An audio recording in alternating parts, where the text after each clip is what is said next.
Chapter 317, Roselle Memorial Exhibition. Westboro, 2 Kings Avenue, Royal Museum. Although it wasn't a weekend, there was a long line at the door when Klein arrived. According to the descriptions in the newspapers and magazines, he knew that the world's middle class had fewer ways of entertaining themselves.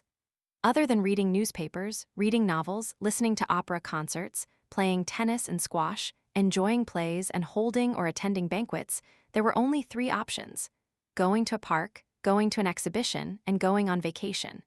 Due to Emperor Roselle's influence, annual vacations were already common phenomena. At 9 o'clock sharp, Klein, who was wearing a silk top hat, a black cane, and a long double-breasted frock coat, followed the people in front of him and entered the museum. There was a split here, and the different guides led a number of visitors down different passages. Klein and nearly 20 people followed a good-looking woman and listened to her introduction of Roselle's life. This was of zero value to Klein, who was half a historian, so he was so bored that he began confirming the location of his wallet.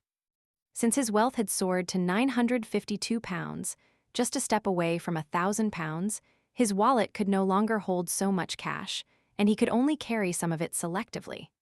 As for the rest, Klein didn't feel at ease to just leave them at home without protection, so he threw them all above the gray fog. As they walked, they entered the first exhibition hall. The female guide excitedly said, "Ladies and gentlemen, these are the daily necessities of Emperor Roselle. Look, that's his velvet quilt, and that's the golden glassware he used to drink his wine. That's the toilet he used, the first toilet in the modern sense. Even a toilet he had used before is being exhibited." Klein suddenly felt some sympathy for Roselle. Then, he looked at the toilet with a flushing system behind the glass wall and saw that it was shimmering with golden light. It seemed to have a layer of gold foil on its surface, and it was engraved with an exaggerated and artistic pattern. How extravagant! Klein no longer sympathized with Roselle. Separated from the toilet by only a glass layer was Roselle's everyday clothing, including cuffs, a shirt with pleats at the collar, and so on. It was obvious that the female guide was rather impressed by Inti's dress culture.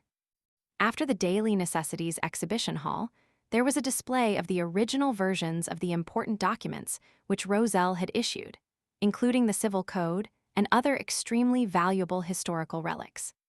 At that moment, the female guide pointed at a display cabinet and said, "This is one of the diaries left behind by Emperor Roselle. It uses his self-created mysterious symbols that have yet to be deciphered to date. Many historians and archaeologists believe that these notes contain the least known secrets of Emperor Roselle. As a romantic, I have my own guesses.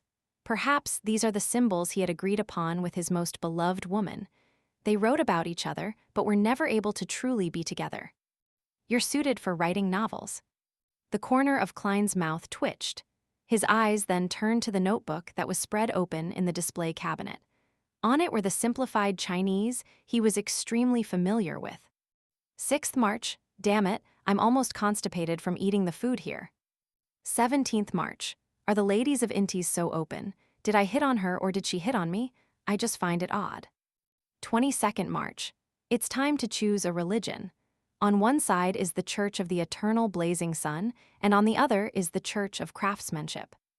My choice is without a doubt, praise you, God of all machinery. One day, I will make the Church of Craftsmanship change its name to the Church of Machinery. It's indeed very romantic. Romantic constipation. This should be a diary entry written by Emperor Roselle in his early days. It's without any valuable information. His handwriting is even uglier than mine. Klein looked away and tesked.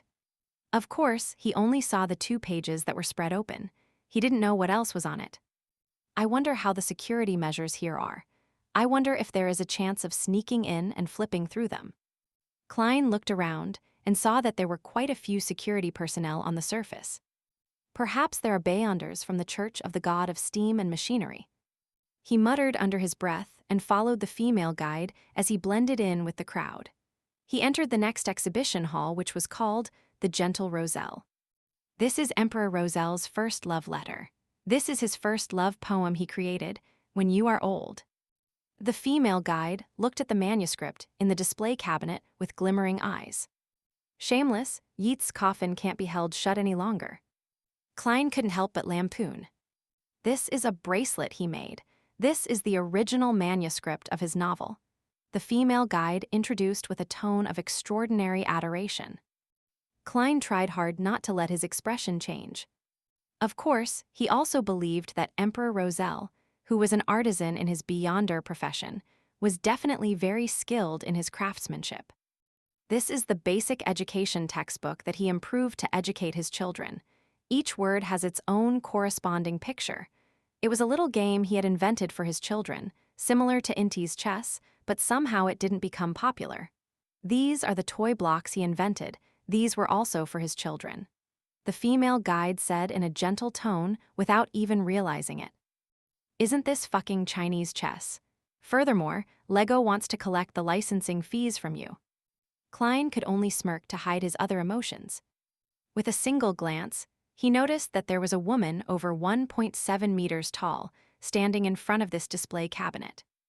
The lady had chestnut hair that fell to her waist, and she had a perfectly proportioned figure. She was neither fat nor thin.